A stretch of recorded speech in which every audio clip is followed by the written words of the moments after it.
Marvicom Studios.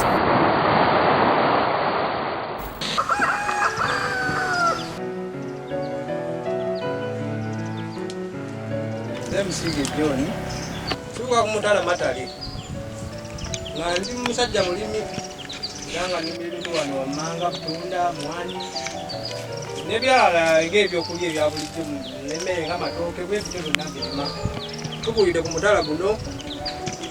Talina mbeera mbi. Ekitukumye nga tuli bamukwano okutuuka wendi kati.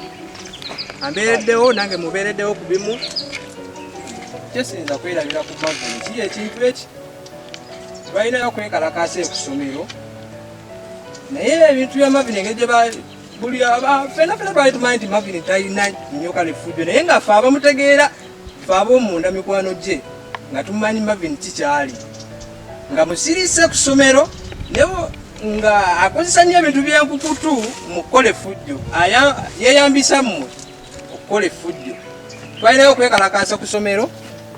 Marvicom yabikumamu omuliro, naye ekyasinga okuneewuunyisa mugoba abaana be bagoba abaleeta okwekalakaasa, Marvicom teyaliiwo. Kyekyewuunyisa ng'ate yaleeta okwekalakaasa okwo kwonna kwonna, naye bwe baali bagoba abaana Marvicom teyaliimu lwa nsonga mu kwekalakaasa wano mu maaso teyalabikako, naye ng'ate yakukumamu omuliro. Kyekintu ekyesinga okwewuunya ku Marvicom kyokka. Effujjo lye yalikolanga mu magezi, naye nga wano omulaba mu kkubo ng'atambula toyinza bimusuubiriza.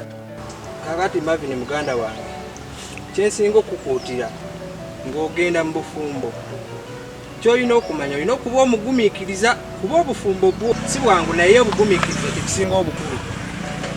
Era nga nkusibirira entanda muganda wange, mubeere bagumiikiriza. Nkwagaliza ebisinga mu mbeera gy'ogendamu.